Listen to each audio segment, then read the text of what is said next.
নমস্কার বন্ধুরা, Bengali food and ব্লগের নতুন একটা রেসিপিতে তোমাদেরকে স্বাগত জানাই। আজকে আমরা তৈরি করব শাপলা ফুলের বড়া। চলো, এই যে এখানে আছে শাপলা ফুল। চলো ফুলগুলোকে একটু এবারে পরিষ্কার করে নিই। এইভাবে তার বড়া তৈরি করা যাবে না, সুন্দর করে ফুলগুলোকে পরিষ্কার করে নেব। দেখো ফুলগুলোকে আমরা ফুটিয়ে নিয়েছি। এবার এক এক করে ফুলগুলোর ভেতর থেকে রেণুটা আমরা আলাদা করে দিচ্ছি।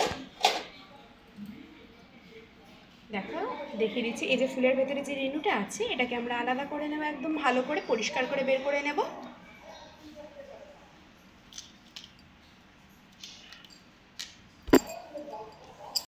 দেখো ফুলগুলোকে কিন্তু আমরা সুন্দরভাবে ছাড়িয়ে নিয়েছি, ভেতরে যে রেণুগুলো হয়, আর মিডিল থেকে কিন্তু এটাকে আমরা কেটে নিয়েছি। দেখিয়ে দিচ্ছি তোমাদেরকে, দেখো মিডিল থেকে কেটে রেখেছি। এরকম করে আমরা 5-6টা পাপড়ি করে নিয়ে একটা ব্যাটারে ডুবিয়ে এটাকে আমরা বড়া তৈরি করব। তো চলো এটার জন্য ব্যাটার তৈরি করে নিই। একটা বোল নিয়ে নিয়েছি, এর মধ্যে দিয়ে দেবো পরিমাণ মতন বেসন। দিয়ে দিচ্ছি। দিয়ে দেবো এবারে চালের গুঁড়ো,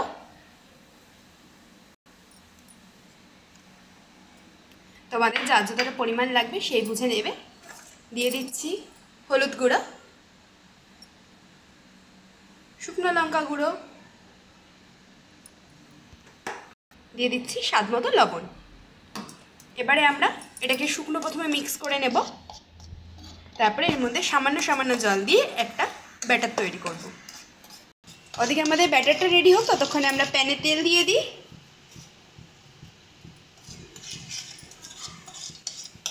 তেলটা দিয়ে তেলটাকে ভালো মতন করে গরম করে নেব।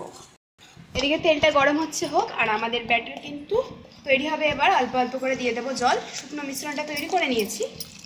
জল দিয়ে কিন্তু এরকম কন্টিনিউ খাটবে না, তো যেহেতু বেসন আছে এটা কিন্তু দলা পাকিয়ে যাবে। চলো ব্যাটারটা রেডি করে নিচ্ছি। দেখো ব্যাটার আমাদের রেডি হয়ে গেছে। তোমাদেরকে একটু থিকনেসটা দেখিয়ে দিচ্ছি। ঠিক এরকম থিকনেসে একটা ব্যাটার তৈরি করতে হবে, না গাঢ় না পাতলা অতিরিক্ত। চলো ব্যাটার রেডি হয়ে গেছে, আর এদিকে কিন্তু আমাদের তেলটা একদম ভালো মতন গরম হয়ে গেছে। চলো এবার এক এক করে আমরা বড়াগুলোকে ব্যাটারে দিয়ে ভেজে নেব। তো দেখো এইভাবে আমরা 3-4টে পাপড়ি একসাথে নিয়ে ব্যাটারে দিয়ে এটাকে আমরা ভেজে নেব। ভালো করে ডিপ করে নিচ্ছি। ভালো মতন করে ডিপ করে এবারে আমরা ছেড়ে দিচ্ছি।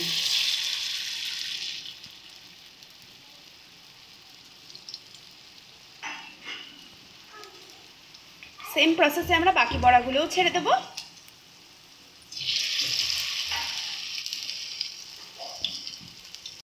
চলো এবার ধীরে ধীরে উল্টে নিচ্ছি আমরা বড়াগুলোকে।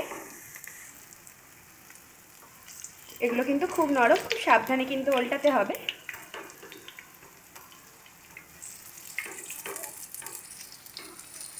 একদম সুন্দর করে লাল লাল করে এগুলোকে আমরা ভেজে তুলব।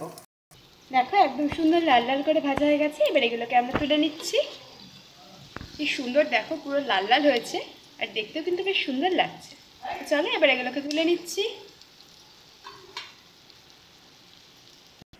তো দেখো তৈরি হয়ে গেছে আজকে একদম আমাদের চটপটা গরম গরম শাপলা ফুলের বড়া। ভিডিও ভালো লাগলে অবশ্যই একটু লাইক কমেন্ট শেয়ার করে দেবে। আমরা তো নানা রকম স্টাইলের নানা রকম বড়া খেয়েছি, তোমরা একবার এই বড়াটা খেয়ে ট্রাই করে দেখো, দারুণ লাগে কিন্তু গরম ভাতের সঙ্গে খেতে।